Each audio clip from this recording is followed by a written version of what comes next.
This video is all about call letter. Call letter आपका कैसा दिखता है, मैंने एक पीजी स्टूडेंट से कॉल लेटर आपको शो करने के लिए दिखाया है। जब कॉल लेटर आपके काउंसलिंग पोर्टल पे आ जाता है, उसको डाउनलोड करने के बाद वो प्रॉपरली क्या क्या चीज़ें उसमें रहती हैं वही आपको मैं इस वीडियो में बताने वाली हूँ। तो यहाँ पे मैंने उनका नाम, उनका इंडेक्स, सारी चीज़ें, रैंक वगैरह, मतलब जो पर्सनल स्टफ्स हैं उसको हाइड कर दिया है।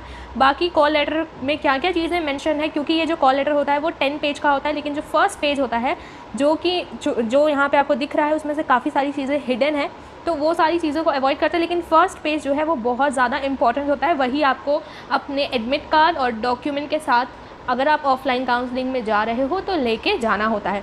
तो कॉल लेटर में यहाँ पे मेंशन रहेगा कि कौन से डिपार्टमेंट, कौन सी फैकल्टी से आपका कॉल लेटर आया है, काउंसलिंग के लिए आया है, डेट मेंशन रहेगी कि आपकी काउंसलिंग कितने बजे है, कब है, किस दिन है, सारी चीज़ें लिखी रहेंगी। और ये भी लिखा रहेगा कि काउंसलिंग जो है वो ऑल टाइप ऑफ सीट्स के लिए है या पेड सीट के लिए है, सारी चीज़ें मेंशन रहेंगी। ठीक है, अगर आप ऑनलाइन काउंसलिंग चूज़ करते हो तो आपको ये चीज़ ध्यान देनी होगी कि ऑनलाइन चूज़ करने के बाद आपको डॉक्यूमेंट्स अपलोड करने हैं जेपीजी फॉर्म में। ठीक है, आपके डॉक्यूमेंट जेपीजी फॉर्म में होने चाहिए। और पीजी काउंसलिंग जो है वो ऑनलाइन ही हो रही है, बट यूजी काउंसलिंग आपकी ऑनलाइन और ऑफलाइन दोनों मोड में होगी, तो आपको ये चीज़ चूज़ करनी होगी। डॉक्यूमेंट्स अपलोड करना नहीं भी पता होगा, जेपीजी फाइल कैसे बनाती है उस पर मैं वीडियो आप लोगों को प्रोवाइड कर दूंगी। अब हम देखते हैं, यहाँ पे मेंशन है counselling for all the types, time, date, category भी मेंशन है और उसमें मेल और फीमेल दोनों लिखा है, और वेन्यू है ऑनलाइन। और यहाँ अगर आप ऑफलाइन काउंसलिंग अगर आपकी होती है तो आपको वेन्यू, आपका कैंपस भी मिल सकता है, बीएचयू का कैंपस, उसमें बहुत सारी प्लेसेस होती हैं, फैकल्टी ऑफ आर्ट्स, एमएमबी, कहीं पे भी आपको जाके अपनी काउंसलिंग करानी होगी। इसके बाद कुछ ईमेल आईडी दी हुई है। ठीक है, ये ऑनलाइन काउंसलिंग की हेल्प डेस्क है, ये नंबर है, ये ईमेल है, अगर आपको कोई प्रॉब्लम है तो ये हेल्प डेस्क आपको हेल्प करेगा। अब देखते हैं कि ऑनलाइन काउंसलिंग का प्रोसीजर क्या है।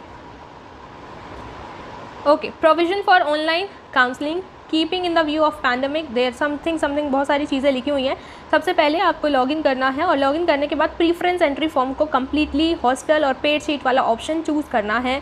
आपको पेड शीट चाहिए अपने कोर्स में तो लिख देना येस। मैक्सिमम स्टूडेंट येस करेंगे, जिनका अगर लगता है कि रेगुलर पे एडमिशन नहीं हो रहा है और हॉस्टल चाहिए तो आपको येस करना है। प्रीफरेंस एंट्री फॉर्म आपको अच्छे से भरना होगा। ठीक है, फिर आपको परसेंटेज ऑफ मार्क्स, आपने जो लास्टली कम्प्लीटली जो चीज़ की है, 12th कंप्लीट किया है तो उसका परसेंटेज क्या आया है उसको आपको फिलअप करना होगा। सो सारे स्टेप्स को आप पूरी तरीके से मैं इलोबरेट कर रही हूँ, एक्सप्लेन कर रही हूँ, जिससे आपको पता चल जाए। फिर आपको अपलोड करना है डॉक्यूमेंट्स।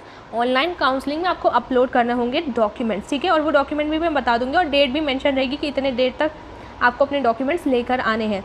ठीक है, और फिर आपको मैक्सिमम 5 डेज़ के अंदर, मतलब जिस दिन ये कॉल लेटर इशू हुआ है उसके 5 दिनों के अंदर आपको ऑनलाइन काउंसलिंग के लिए डॉक्यूमेंट्स अपलोड कर देने होंगे, और जिस दिन आपकी काउंसलिंग है उस दिन वो डॉक्यूमेंट्स आपके वेरीफाई होंगे। यही स्टेप होता है ऑनलाइन काउंसलिंग का कि कॉल लेटर इशू होने के बाद 5 दिनों के अंदर आपको डॉक्यूमेंट अपलोड करने होंगे, और उस दिन आपकी जिस दिन काउंसलिंग है उस दिन आपका डॉक्यूमेंट वेरीफाई होगा, और फिर उसके बाद आपको कोर्स एलोकेशन का मैसेज आएगा। और ऑफलाइन काउंसलिंग में आपको अपनी तरफ से जो कॉल लेटर आया है उससे ही अपनी प्रीफरेंस एंट्री फॉर्म फिलअप करनी होगी, और अदर जितने भी डॉक्यूमेंट्स जो कि कंपलसरी हैं, मैंडेटरी हैं, या आपको अंडरटेकिंग फॉर्म भरना है, एंटी रैगिंग, ये सब अपने घर से करके ये डॉक्यूमेंट्स काउंसलिंग वाले दिन ऑफलाइन काउंसलिंग के लिए वेन्यू पे लेके जाना होगा। तो ऑनलाइन काउंसलिंग का जो भी डॉक्यूमेंट है वो आपको 5 दिनों के अंदर भरना होगा, और ऑफलाइन काउंसलिंग वालों को लेके जाना होगा डॉक्यूमेंट्स, लेकिन प्रीफरेंस एंट्री फॉर्म अपने घर से भरना होगा। एंटी रैगिंग और अंडरटेकिंग फॉर्म अपने से प्रिंट आउट करा के भर के लेके जाओ और अपनी काउंसलिंग कराओ, डॉक्यूमेंट वहाँ पे शो करो, वेरीफाई करो और वापस आ जाओ। अब देखो यहाँ पे इंपॉर्टेंट नोट क्या है, यहाँ पे एक चीज़ लिखी है, candidate who offered the admission will be required to pay the fee online by 6 PM। अगर आपका कोर्स एलोकेशन का मैसेज आता है तो आपको 24 घंटे का टाइम दिया जाएगा, 6 बजे तक का टाइम मिलेगा अगले दिन का, कि आपको मान लो आज मुझे कोर्स एलोकेशन का मैसेज आता है तो मुझे कल 6 बजे से पहले अपना फ़ी पेमेंट करना होगा। अब ऐसा नहीं है कि काउंसलिंग वाले दिन ही आपको ये मैसेज आए। ठीक है, एक दिन बाद भी मैसेज आ सकता है, लेकिन आप काउंसलिंग जिस दिन आपकी है उसके नेक्स्ट 1 घंटे 2 घंटे बाद से लेके शाम तक चेक करोगे, मिडनाइट में भी चेक करोगे कि कोर्स एलोकेशन का मैसेज आया है कि नहीं, और कोर्स एलोकेशन मैसेज आने के 1 दिन बाद 6 बजे तक शाम को आपको फ़ीस पेमेंट करनी होगी। तो अब देखते हैं ये इंपॉर्टेंट नोट क्या है। तो the candidate may not that documents uploaded by them on the portal would be verified from the original when they arrive in campus for teaching learning in the phase mode। और एक बारी आपका online भी verify होगा और एक बारी जब आप जाओगे तो भी आपका वेरीफाई होगा। ये नहीं कि आपको दोनों काउंसलिंग अटेंड करनी, नहीं, वापस से जब आप जाते हो कैंपस तो फेस बाय फेस आपको जब आपका एडमिशन हो जाता है तो भी आपके डॉक्यूमेंट्स एक बारी वेरीफाई होते हैं। और इफ़ इन केस आपके documents uploaded are not as per original, ठीक है, तो आपका एडमिशन कैंसिल हो जाएगा। तो ओरिजिनल के साथ मैच होना कंपलसरी है। ज़ेरॉक्स अगर आप अपलोड कर रहे हो या जब आप वेरिफिकेशंस के लिए जब एडमिशन हो जाता है तो आप जाते हो और ओरिजिनल और जो वहाँ पे फीड डॉक्यूमेंट्स है जो वेरीफाई हुए हैं उससे अगर मैच नहीं होता है तो एडमिशन कैंसिल हो जाएगा। तो ऐसा मत करना। और हाँ, टीसी नहीं है, माइग्रेशन नहीं है, इसके लिए अंडरटेकिंग फॉर्म जो भी है, एंटी रैगिंग फॉर्म जो भी आपको रिक्वायर्ड है, डिस्क्रिप्शन बॉक्स में मैंने वो लिंक प्रोवाइड की है ड्राइव की, जिससे आप उसको फिलअप करके अपलोड कर सकते हैं या देख सकते हैं एटलीस्ट कि वो फॉर्म कैसा है, क्योंकि ये फॉर्म जो है वो 2020 लिख कर आया है, 2021 वाला अभी फॉर्म आया नहीं है। तो वी आर ऑल्सो वेटिंग कि 2021 वाला फॉर्म आ जाता है तो उसको हम लोग आपको प्रोवाइड करेंगे। ये 2020 मैंशनड है, ठीक है, 2021 का फॉर्म आ जाएगा, एंटी रैगिंग वगैरह डोइजार फॉर्म जो भी है वो 2021 का आएगा। तो we will also provide you on the Telegram and YouTube also, ठीक है। बट अभी आप ये फॉर्म देख लीजिए कि कैसा फॉर्म होता है और कैसे आपको फिलअप करना होगा। अगर ऑनलाइन काउंसलिंग है, प्रिंट कराना होगा, लिखना होगा और उसको स्कैन करके अपलोड करना होगा, या फिर आपको कोई अदर एप्लीकेशन यूज़ करना होगा जिसमें आप खुद से उसको एडिट कर सकें, ठीक है। अगर आपको ऑनलाइन में ये प्रॉब्लम होगी तो कमेंट सेक्शन में भी बता देना। अब बता रहे हैं नो के सेकेंड पॉइंट है, in case a candidate fails upload the required documents with in the deadline. अगर कोई बच्चा वो जो डेडलाइन है आपकी काउंसलिंग वाले दिन तक अगर आप अपलोड नहीं कर पाते हो तो क्या होता है आगे देखते हैं। Okay,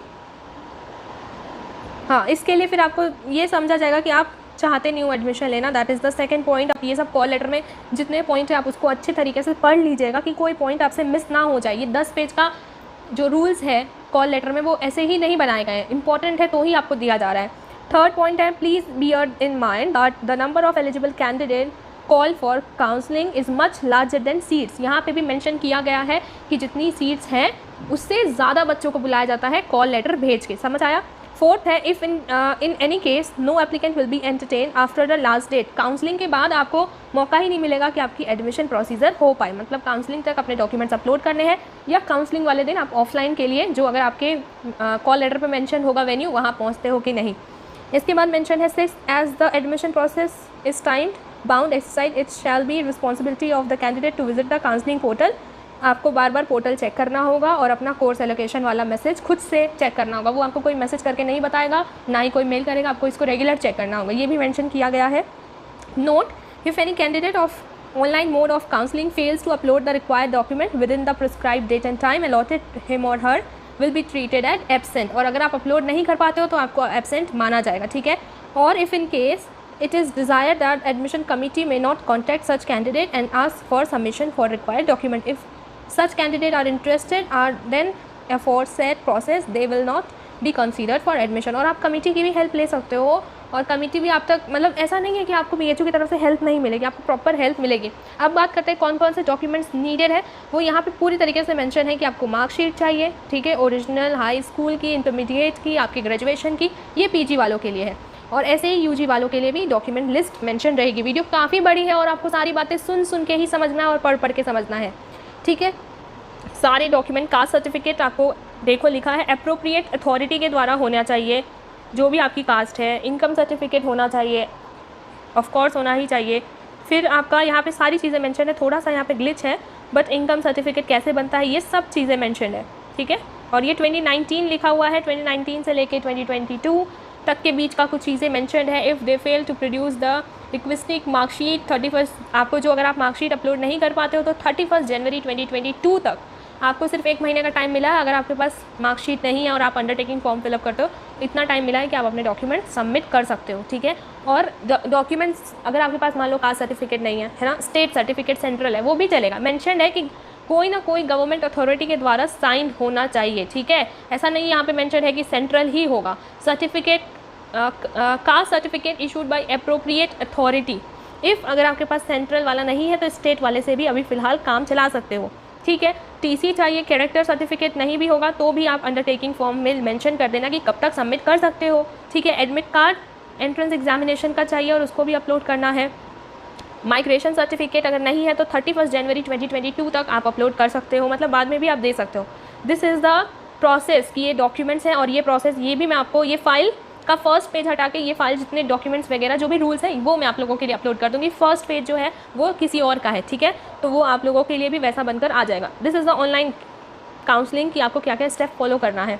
single phase counselling for the course covered under PG students का है, ठीक है। आपको क्या करना है, प्रीफरेंस एंट्री फॉर्म भरना है। फिर आपको क्या करना है, अपना प्रीफरेंस एंट्री फॉर्म में सब्जेक्ट वाला फॉर्म चूज़ करना होगा। हॉस्टल चाहिए नहीं चाहिए, पेड सीट चाहिए नहीं चाहिए, ये सब चीज़ें आपको लिखी मिल जाएंगी। आपको प्रीफरेंस एंट्री फॉर्म फिलअप करना होगा, ठीक है। यही सारी चीज़ें थी जो मुझे आपके साथ शेयर करनी थी। बाकी आप ये पूरा पढ़ सकते हो क्लियर वे में, आप सब अच्छे से इसको रीड करिएगा। ये आपको मैं डिस्क्रिप्शन बॉक्स में प्रोवाइड कर दे रही हूँ। That will be very better कि आप उसको घर पे बैठ के प्रॉपर तरीके से हर एक स्टेप को कैसे कैसे करते हैं उसको पढ़ सकते हैं, ठीक है। That will be very better कि मैं इस वीडियो को यहीं पे एंड करती हूँ, क्योंकि ये सारी जितनी भी डिटेल्स हैं वो आपको खुद से पढ़नी होगी और समझनी होगी, और इवन अपने पेरेंट्स को भी आप पढ़ा सकते हो, क्योंकि अभी आपका कॉल लेटर आया।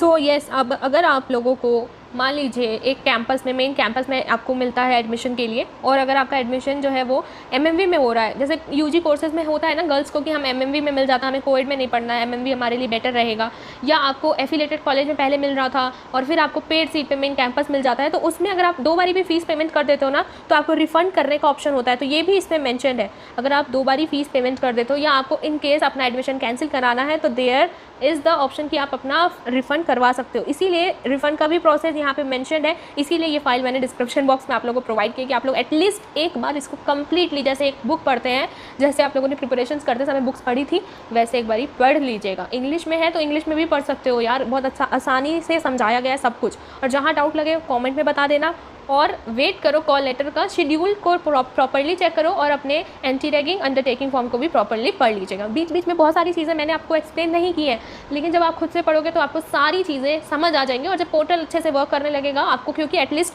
5 डेज़ का समय मिलेगा ना, काउंसलिंग या तो ऑफलाइन होगी तो पहुँचने के लिए, या ऑनलाइन होगी तो डॉक्यूमेंट्स अपलोड करने के लिए। एक मेरी बात मानिएगा, डेस्कटॉप, पीसी, लैपटॉप ऐसे यूज़ करिएगा, तभी आपका काम, इन्हीं का यूज़ करिएगा तभी आपका काम जो है बहुत आसानी से आपकी काउंसलिंग घर पे बैठ के हो जाएगी, आपको जाना भी नहीं पड़ेगा। आई गेस ये आपके लिए मैंने एक छोटी सी टिप दी है।